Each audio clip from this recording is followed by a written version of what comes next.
जय हिंद फ्रेंड, हमारे YouTube channel में आपका स्वागत है। दोस्तों आज हम लोग बीपीएससी एडीओ के लिए प्रैक्टिस सेट 2 को देखने वाले हैं। तो दोस्तों वीडियो को आप पूरा देखिएगा और हमें कमेंट करिएगा दोस्तों कि आप कितने प्रश्नों का सही जवाब दे पा रहे हैं, आपकी तैयारी किस लेवल की है। दोस्तों हम लोग इस वीडियो में 100 क्वेश्चनों का डिस्कस करने वाले हैं जो कि सामान्य अध्ययन का क्वेश्चन होगा। तो चलिए दोस्तों हम लोग शुरू करते हैं। पहला क्वेश्चन है, क्वेश्चन कह रहा है कि सतलुज नदी में मिला दुर्लभ टेंटुलम निम्नलिखित में से क्या है। तो देखिए दोस्तों, ये टेंटुलम जो है एक प्रकार का धातु है जो कि सतलज नदी में मिला है। तो ऑप्शन सी इस क्वेश्चन का सही आंसर हो जाएगा। अगला क्वेश्चन है, क्वेश्चन कह रहा है दोस्तों कि सूची 1 को सूची 2 से मिलाइए। तो चलिए हम लोग देखते हैं, इसको हम लोग मैच करते हैं। तो देखिए दोस्तों, ए में कह रहा है कि क्रैकिंग, तो क्रैकिंग का जो संबंध है दोस्तों वो है पेट्रोलियम से। स्मेल्टिंग की अगर बात करेंगे दोस्तों, तो स्मेल्टिंग का जो संबंध होता है वो कॉपर से है। हाइड्रोजिनेशन की अगर बात करते हैं दोस्तों, तो ये खाद्य पदार्थ से हो जाएगा या खाद्य वासाएं से हो जाएगा। वल्कनाइजेशन की क्रिया जो होती है दोस्तों वो रबर के साथ किया जाता है, और रबर के साथ दोस्तों हम लोग अगर सल्फर को मिलाते हैं दोस्तों, और सल्फर को मिलाकर जब गर्म करते हैं तो इस प्रक्रिया को ही वल्कनाइजेशन के नाम से जाना जाता है। तो दोस्तों आपको ये क्लियर हो रहा होगा कि ए का यहाँ पे 2 पूछ रहा है, तो ए का यहाँ पे 2 हो जाएगा। उसके बाद देखिए बी का 3 है, तो बी का यहाँ पर 3 है। उसके बाद सी का चौथा है, तो सी का चौथा है।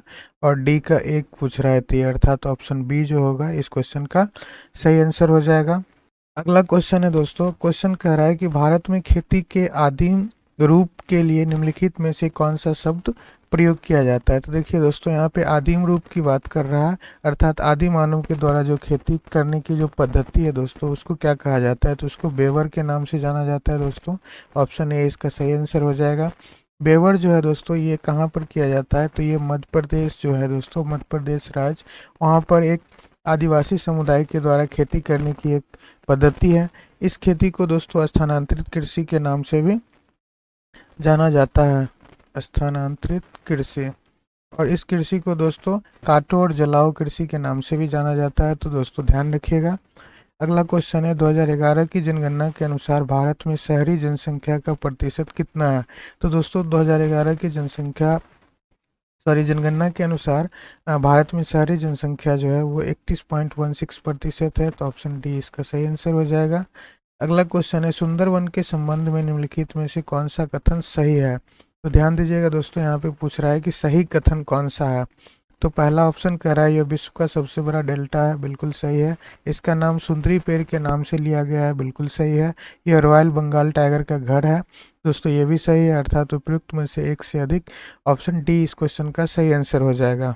अगला क्वेश्चन है, क्वेश्चन कह रहा है कि भारत में राष्ट्रीय वन नीति किस वर्ष लागू किया गया था।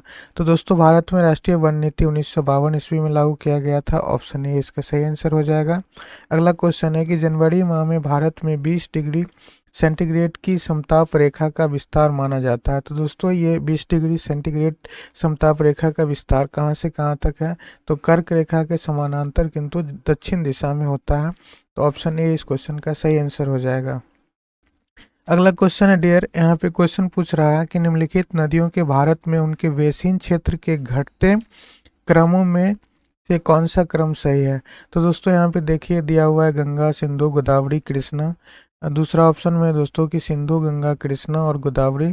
सी में है कि गोदावरी, गंगा, सिंधु और कृष्णा उपयुक्त में से एक से अधिक। तो ये तो होगा नहीं दोस्तों, तो इसका जो सही आंसर हो जाएगा ऑप्शन ए होगा, गंगा नदी होगा, उसके बाद सिंधु, फिर गोदावरी और कृष्णा नदी का। अगला क्वेश्चन है, क्वेश्चन कह रहा है निम्न नदियों में से सबसे अधिक नदी पथ परिवर्तन मैक्सिमम शिफ्टिंग ऑफ कोर्स किया है। तो दोस्तों यहाँ पे पूछ रहा है कि कौन सी ऐसी नदी है जो सबसे अधिक मार्ग बदलने वाली नदी है। तो सोन नदी नहीं होती है दोस्तों, गंडक भी नहीं है, गंगा नदी भी नहीं। गंगा भारत की सबसे लंबी नदी है और इसकी जो लंबाई है दोस्तों वो 25 किलोमीटर है। भारत की सबसे पवित्र नदी भी इसे माना जाता है। तो सबसे अधिक मार्ग बदलने वाली नदी जो है दोस्तों वो कोसी नदी है, तो ऑप्शन सी इसका सही आंसर हो जाएगा। कोसी नदी को दोस्तों बिहार का आतंक भी कहा जाता है, तो ध्यान रखिएगा। अगला क्वेश्चन है, कर्क रेखा द्वारा सर्वाधिक क्षेत्र आच्छादित है। तो कर्क रेखा द्वारा कौन कौन से क्षेत्र आच्छादित हैं। तो रांची का पठार दोस्तों ये कर्क रेखा से आच्छादित है, मालवा का पठार भी है, छोटा नागपुर का पठार भी है। तो उपयुक्त में से एक से अधिक, अर्थात ऑप्शन डी इस क्वेश्चन का सही आंसर हो जाएगा। अगला क्वेश्चन है, क्वेश्चन कह रहा है कि बिल्किस बानो के संबंध में सर्वोच्च न्यायालय के फैसले में निम्नलिखित में से कौन सा तथ्य वर्णित है। तो देखिए दोस्तों, पहला यहाँ पे कह रहा है कि बिल्किस बानो ने 30 नवंबर 2022 को सर्वोच्च न्यायालय में समय पूर्व दोषियों के रिहाई की चुनौती दी थी। तो दोस्तों ये बिल्कुल सही बात है। दूसरा ऑप्शन कह रहा है दोस्तों कि 23 अप्रैल 2019 को सर्वोच्च न्यायालय ने बिल्किस बानो को गुजरात सरकार से 50 लाख रुपए का मुआवजा दिलवाया था। तो दोस्तों ये भी सही है। उसके बाद तीसरा ऑप्शन कह रहा है कि 8 जनवरी 2024 को सर्वोच्च न्यायालय ने 11 दोषियों को समय पूर्व रिहाई करने की संबंधी आदेश को रद्द कर दिया था। बिल्कुल सही। चौथा है दोस्तों कि न्यायमूर्ति बीवी नागरत्ना और न्यायमूर्ति उज्ज्वल भुइयां ने निर्णय दिया। तो दोस्तों इसमें जो ये चारों ऑप्शन है दोस्तों, ये चारों के चारों ऑप्शन सही है। तो इसका जो सही आंसर हो जाएगा उपयुक्त में से एक से अधिक, अर्थात डी ऑप्शन इसका सही आंसर हो जाएगा। अगला क्वेश्चन है दोस्तों, क्वेश्चन कह रहा है राष्ट्रपति को उनके पद से उनका कार्यकाल खत्म होने से पहले संविधान उल्लंघन के लिए महाभियोग द्वारा हटाया जा सकता है। इस उद्देश्य परिवर्तन को अधिमान्य दे सकता है। तो दोस्तों हम लोग ऑप्शन को देखते हैं। पहला ऑप्शन कह रहा है कि प्रधानमंत्री और उनकी मंत्रिपरिषद, ये नहीं करता है दोस्तों। दोनों सदनों के सदस्यों की कुल संख्या का 1/4 भाग का सदस्य, ये हो सकता है।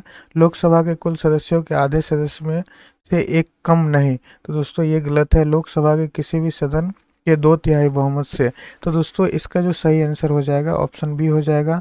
और आप हमें कमेंट करिएगा दोस्तों कि राष्ट्रपति पर जो महाभियोग लगाया जाता है वो कौन से अनुच्छेद के तहत लगाया जाता है। तो दोस्तों ये लगाया जाता है आर्टिकल 61 के तहत। अगला क्वेश्चन है, उद्देशिका में 42वें संविधान संशोधन में कौन सा शब्द जोड़ा गया था। तो दोस्तों 42वां संविधान संशोधन जो हुआ था वो कब हुआ था। तो 42वां संविधान संशोधन जो हुआ था दोस्तों 1976 ईस्वी में हुआ था। और इसमें कौन कौन से शब्द जोड़े गए थे। तो 3 शब्द जोड़े गए थे दोस्तों, समाजवादी, पंथ निरपेक्ष और अखंडता। तो ऑप्शन बी इस क्वेश्चन का सही आंसर हो जाएगा।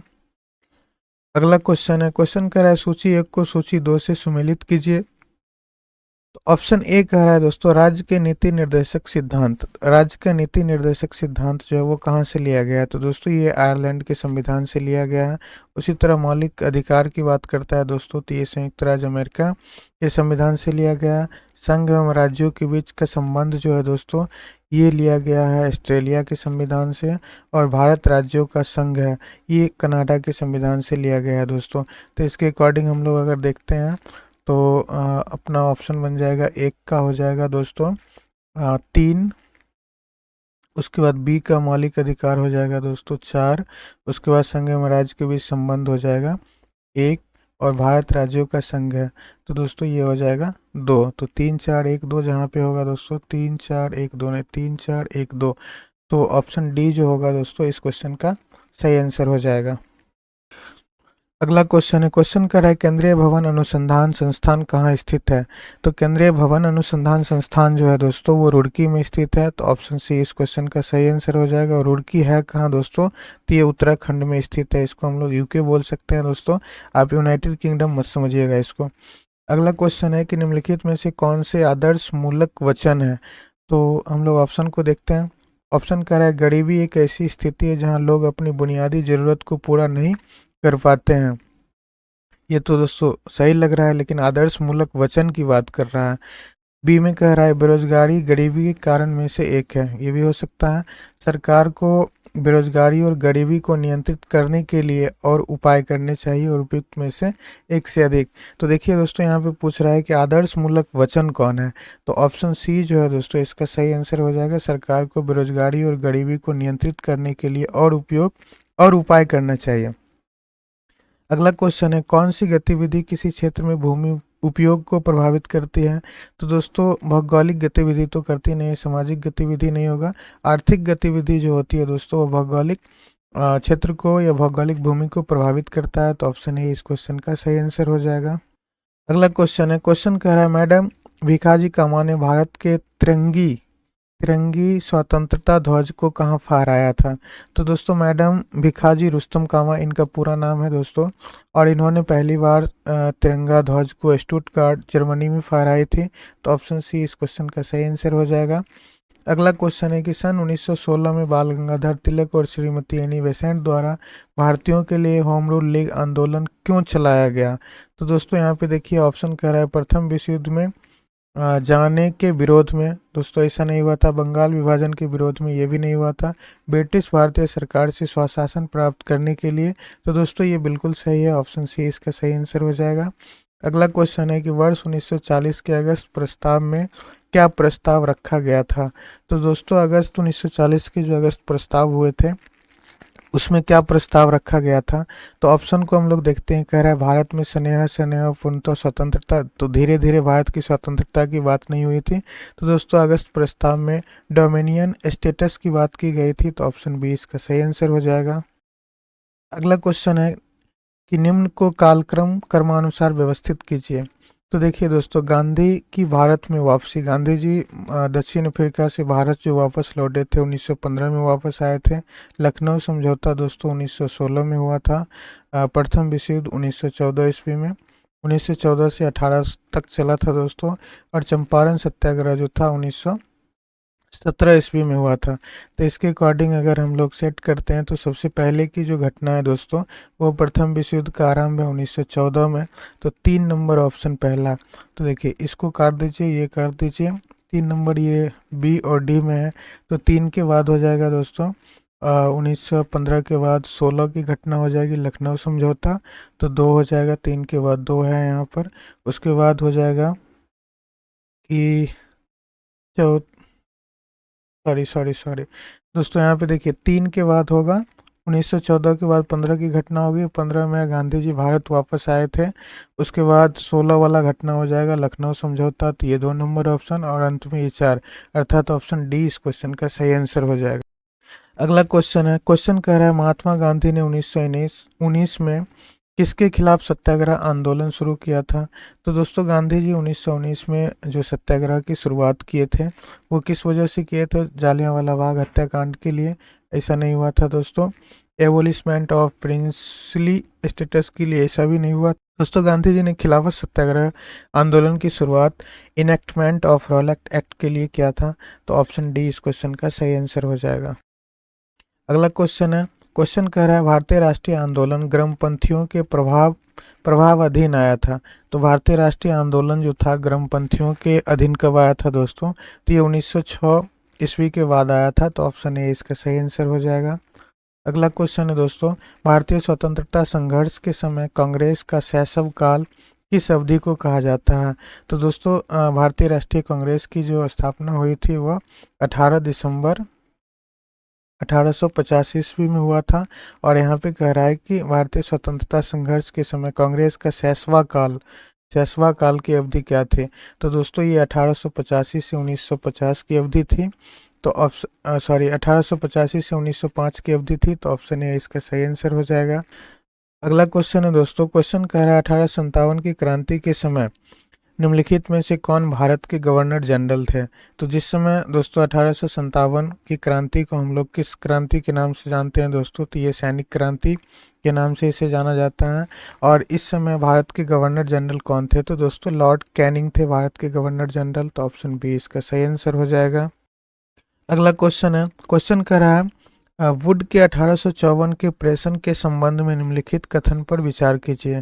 तो दोस्तों वुड डिस्पैच जिसे 1854 में लागू किया गया था उसके जो कथन है दोस्तों उसकी हम लोग थोड़ा डिस्कशन करते हैं क्या है। तो पहला ऑप्शन कह रहा है दोस्तों इसने उच्च अध्ययन के लिए शिक्षा के माध्यम के रूप में अंग्रेजी की सिफारिश की थी। बिल्कुल इन्होंने ऐसा किया था। दूसरा ऑप्शन कह रहा है दोस्तों कि इसने महिला शिक्षा और व्यावसायिक प्रशिक्षण पर जोर दिया था। बिल्कुल ये किए थे। अर्थात ये दोनों ऑप्शन जो है दोस्तों वो सही हो जाएगा। तो कहाँ पर है? ए में नहीं है दोस्तों, बी में नहीं है ना, तो ये नहीं हो जाएगा दोस्तों। सी ऑप्शन हो जाएगा जिसमें 1 और 2 दोनों सही है। अगला क्वेश्चन है, क्वेश्चन कह रहा है 1859 के भारतीय उत्प्रवास अधिनियम ने निर्धारित किया था कि क्या निर्धारित किया था? तो हम लोग ऑप्शन को पढ़ते हैं। पहला ऑप्शन है बागान श्रमिकों को बिना अनुमति के चाय बागान छोड़ने की अनुमति नहीं थी। दूसरा है दोस्तों बागान श्रमिकों को बिना अनुमति के जंगल छोड़ने की अनुमति नहीं थी। ये गलत है। बागान श्रमिकों को शादी करने की अनुमति नहीं थी। ये बिल्कुल गलत है। उपयुक्त में से एक से अधिक, तो जब दो गलत है दोस्तों तो एक से अधिक तो होगा नहीं। तो ऑप्शन ए इस क्वेश्चन का सही आंसर हो जाएगा। बागान श्रमिक को बिना अनुमति के चाय बागान छोड़ने की अनुमति नहीं थी। अगला क्वेश्चन है, क्वेश्चन कह रहा है कि किस वायसराय ने भारत में औपनिवेशिक आर्थिक संरचना का विकेंद्रीकरण किया था। तो दोस्तों भारत में औपनिवेशिक संरचना का विकेंद्रीकरण जो किया था वो लॉर्ड मेयो के द्वारा किया गया था। तो ऑप्शन ए इसका सही आंसर हो जाएगा। अगला क्वेश्चन है दोस्तों, टीपू सुल्तान अंग्रेजों के खिलाफ लड़ते हुए कहाँ शहीद हो गए थे। तो टीपू सुल्तान की जो राजधानी थी दोस्तों वो श्रीरंगपट्टनम थी और वहीं पे उन्होंने लड़ते हुए शहीद हो गए थे। तो ऑप्शन बी इसका सही आंसर हो जाएगा। अगला क्वेश्चन है, किसने भारत के नए समुद्री मार्ग की खोज की। तो भारत के लिए समुद्री मार्ग की खोज वास्को डिगामा ने किया था। तो ऑप्शन बी इसका सही आंसर हो जाएगा। दोस्तों वास्को डिगामा भारत की खोज 1498 ईस्वी में किया था और दोस्तों ये दूसरी बार भी भारत आया था 1502 ईस्वी में। पहली बार दोस्तों जब ये भारत आया था तो ये केरल के तटों पर आया था। दोस्तों केरल के कौन से तट पे आया था। तो दोस्तों ये आया था कालीकट बंदरगाह पर। अगला क्वेश्चन है, क्वेश्चन कह रहा है मराठा शासकों की अष्टप्रधान प्रणाली के संदर्भ में निम्नलिखित का मिलान करिए। तो देखिए दोस्तों यहाँ पे पूछ रहा है कि सूची 1 है इधर दोस्तों, इधर सूची 2 है, इसको आपस में मिलाना है। तो देखिए पेशवा दोस्तों जो था वो अष्टप्रधान में पेशवा कहा जाता था। पेशवा प्रधानमंत्री को कहा जाता था दोस्तों, तो ये प्रधानमंत्री हो जाएगा। उसी तरह सुमंत दोस्तों विदेश मंत्री को कहा जाता था और उसके बाद अमात्य जो था दोस्तों वो वित्त मंत्री को कहा जाता था और सचिव जो होते थे दोस्तों उसे पत्राचार प्रभारी कहा जाता था।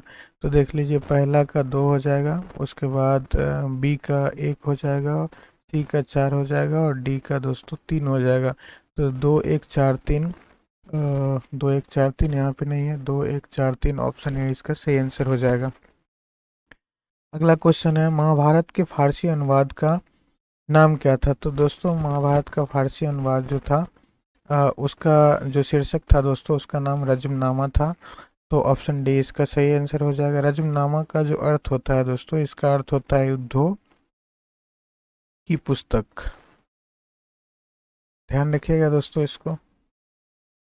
अगला क्वेश्चन है दोस्तों यहाँ पे 33 नंबर क्वेश्चन कह रहा है निम्नलिखित में कौन भूमि उत्पाद पर लगाने वाले कर को इंगित करता है। तो देखिए दोस्तों यहाँ पे कर है खराज या खिराज इसको बोलते हैं, खुम्स हो गया, उष्ण हो गया और मुक्तई हो गया। तो दोस्तों खराज जो है दोस्तों ये किस पे लगाया जाता था।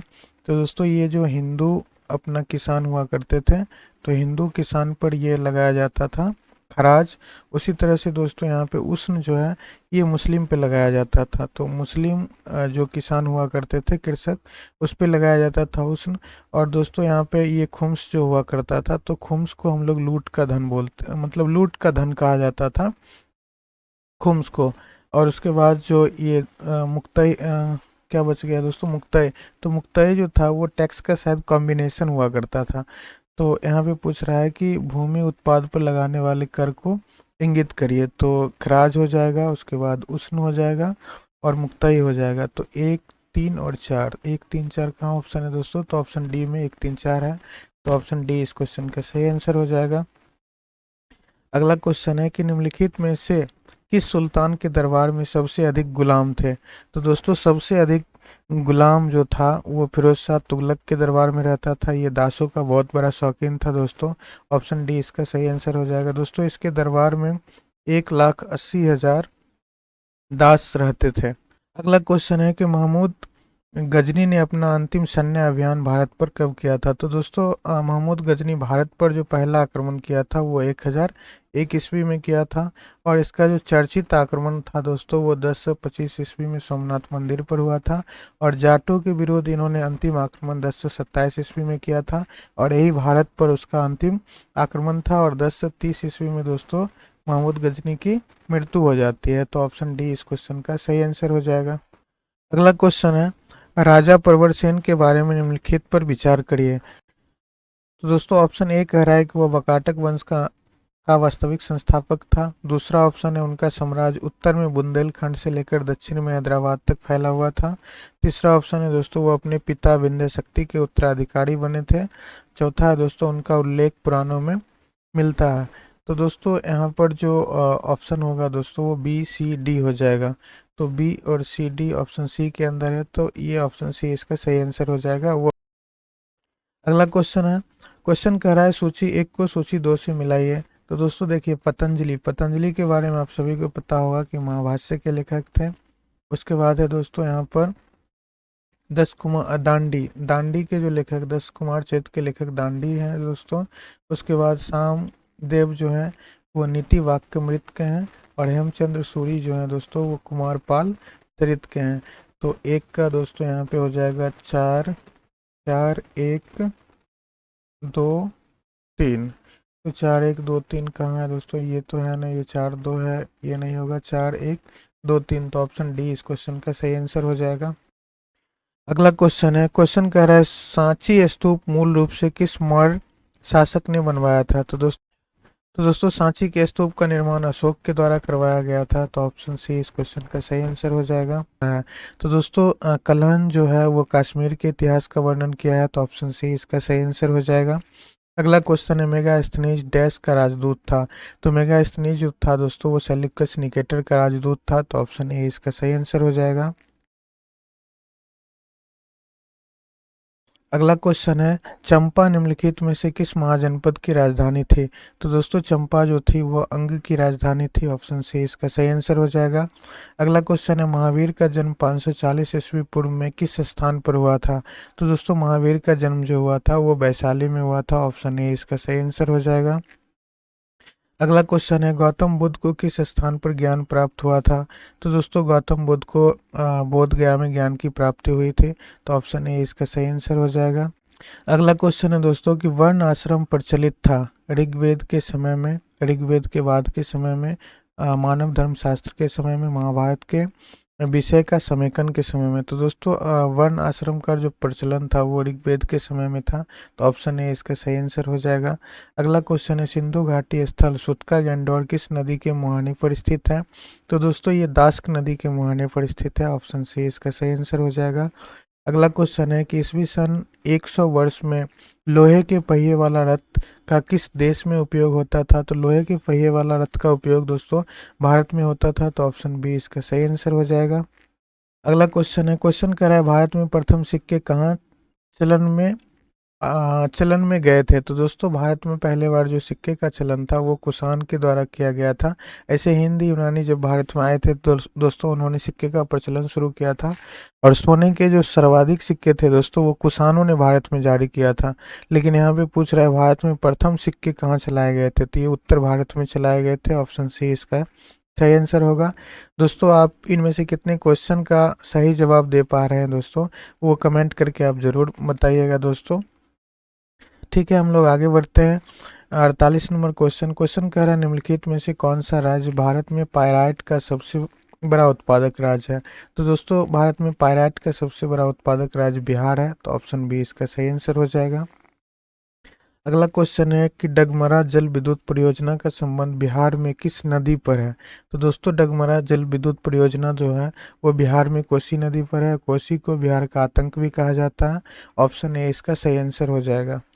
अगला क्वेश्चन है, क्वेश्चन कह रहा है किस नदी को बिहार का दुख या बिहार का शोक कहा जाता है। दोस्तों तो ये कोसी को कहा जाता है। ऑप्शन सी इसका सही आंसर हो जाएगा। अगला क्वेश्चन है, पटना का स्थानीय समय।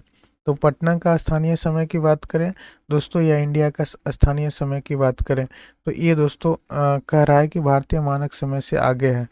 तो ऑप्शन ए इसका सही आंसर हो जाएगा। दोस्तों आप हमें कमेंट करके ज़रूर बताइएगा कि भारतीय मानक समय जो है वह ग्रीन बीच जो यूके में स्थित है वहाँ के मानक समय से कितना कितना घंटा आगे है।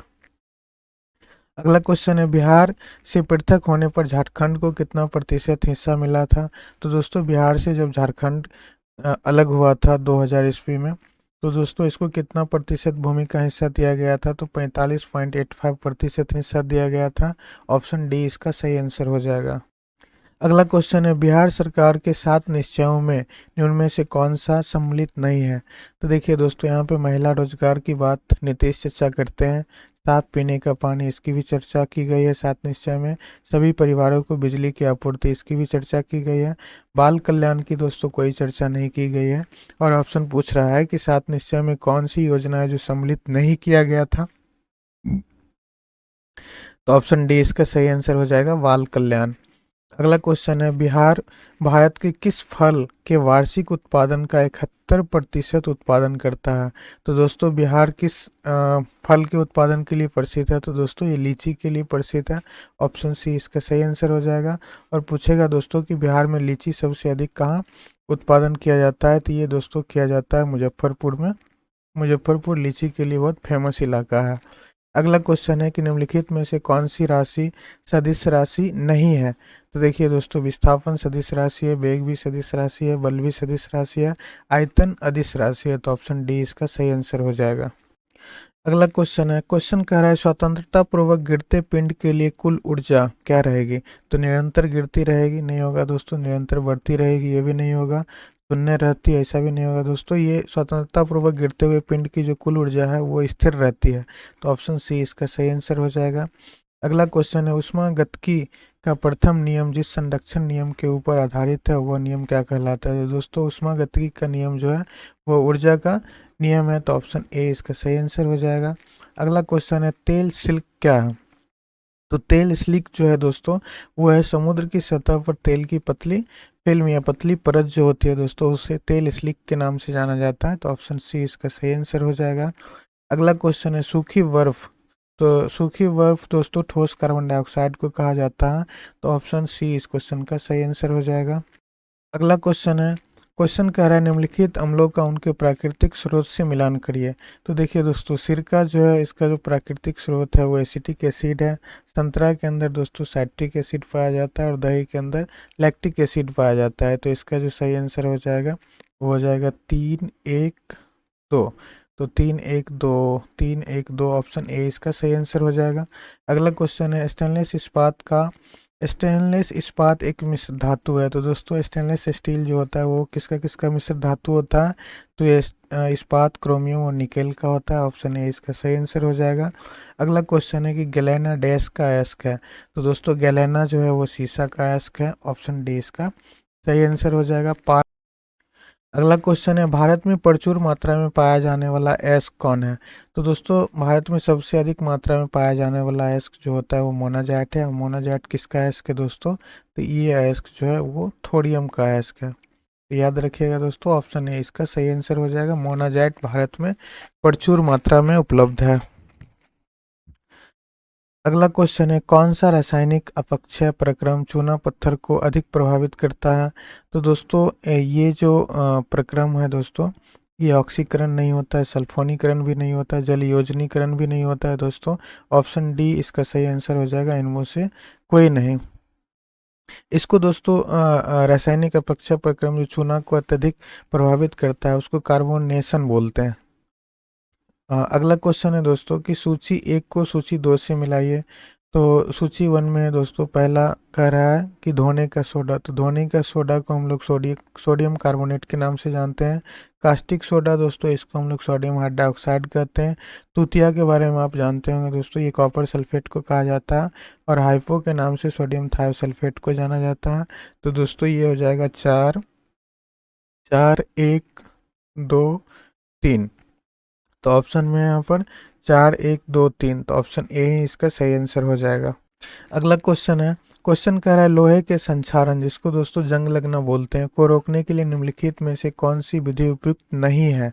तो ध्यान दीजिएगा दोस्तों, यहाँ पे पूछ रहा है कौन सी उपयुक्त विधि नहीं है। तो दोस्तों लग रहा है कि यहाँ पे ऑप्शन गलत दिया हुआ है, क्योंकि इसमें पूछ रहा है लोहे के संक्षारण को रोकने के लिए कौन सी विधि उपयुक्त है। उपयुक्त होगा तो दोस्तों ऑप्शन ए हो जाएगा, नहीं तो इसमें कोई भी ऑप्शन नहीं है दोस्तों उसका जो सही आंसर होता। तो चलिए दोस्तों अगले क्वेश्चन पे हम लोग चलते हैं। अगला क्वेश्चन है, केंद्रक को सबसे प्रथम किसने खोजा एवं नाम दिया था? तो दोस्तों केंद्रक की खोज सबसे पहले रॉबर्ट ब्राउन ने किए थे। तो ऑप्शन सी इस क्वेश्चन का सही आंसर हो जाएगा। अगला क्वेश्चन है, मेंडल ने मटर पर किए अपने प्रयोग के लिए निम्नलिखित में से कौन से लक्षण का चयन नहीं किए थे? तो देखिए दोस्तों, उन्होंने फूल की स्थिति को देखा था, फूल की आकृति को भी देखा था, फूल के रंग का भी अध्ययन किया था दोस्तों, बीज के रंग का अध्ययन नहीं किया था। लेकिन दोस्तों उन्होंने कुछ बीज के रंगों पर अध्ययन भी किया था, जैसे कि लाल लाल रंग का बीज था दोस्तों, हरा रंग का बीज था और नीला रंग का बीज था। तो दोस्तों मुझे लग रहा है कि यहाँ पर भी ऑप्शन का कुछ प्रॉब्लम है, लेकिन ध्यान रखिएगा कि इसमें से सभी पे उन्होंने शायद अध्ययन किया था। तो मुझे डाउट है, ऐसे इसका ऑप्शन आंसर जो है दोस्तों ऑप्शन डी दिए हुए है। अगला क्वेश्चन है, क्वेश्चन कह रहा है विकास का मुख्य कारक है। तो विकास का मुख्य कारक जो है दोस्तों वो चार्ल्स डार्विन के अनुसार प्राकृतिक वर्ण है, जिसे नेचुरल सिलेक्शन के नाम से जाना जाता है। तो ऑप्शन डी इसका सही आंसर हो जाएगा। अगला क्वेश्चन है, निम्नलिखित में से कौन एक वर्गीकरण का मूलभूत इकाई है। तो वर्गीकरण का मूलभूत इकाई जो है दोस्तों वो जाति है, जिसे स्पीशीज कहा जाता है। तो ऑप्शन बी इसका सही आंसर हो जाएगा। अगला क्वेश्चन है, सबसे विशाल जीवित स्तनपायी कौन है। तो सबसे विशाल स्तनपायी जो होता है दोस्तों वो नीला व्हेल, ब्लू व्हेल होता है। ऑप्शन सी इसका सही आंसर हो जाएगा। अगला क्वेश्चन है, प्रकाश संश्लेषण के अंदर अंधेरी प्रतिक्रिया का वास्तविक स्थल साइटोप्लास्ट में कहाँ पर होता है। तो दोस्तों ये स्ट्रोमा के अंदर होता है। ऑप्शन सी इसका सही आंसर हो जाएगा। अगला क्वेश्चन है, रेटिना में पाए जाने वाली कोशिकाएं होती है।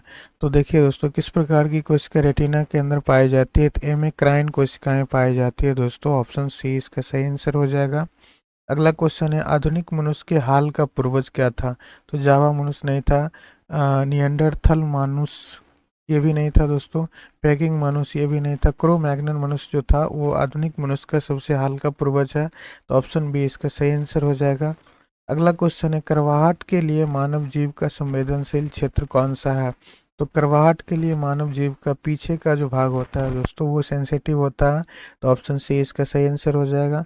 अगला क्वेश्चन है, जैव रासायनिक रूप से इंसुलिन क्या है।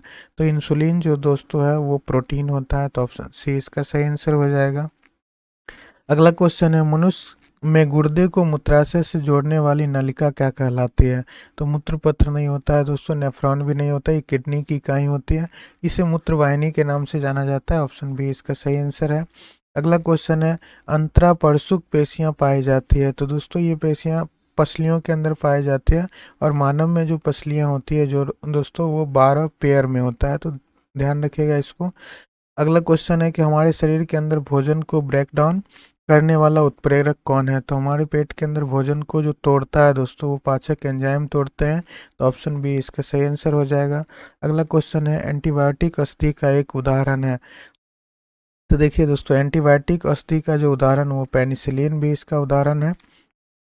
क्लोरोक्विन ये दोस्तों मलेरिया में प्रयोग किया जाने वाली दवा है। पैरासीटामोल इसका उपयोग बुखार में किया जाता है, और एस्प्रिन भी दोस्तों ये फीवर में काम करने वाली दवा होती है। तो ऑप्शन डी इसका सही आंसर हो जाएगा, पेनिसिलिन। अगला क्वेश्चन है, हृदय रोगियों को अधिक मात्रा में नहीं लेना चाहिए। तो देखिए दोस्तों, कार्बोहाइड्रेट लिया जा सकता है, प्रोटीन ले सकते हैं, सल्फर लिया जा सकता है, फैट की मात्रा कम होनी चाहिए। तो ऑप्शन डी इसका सही आंसर हो जाएगा। अगला क्वेश्चन है, फाइकोलॉजी किसका अध्ययन है।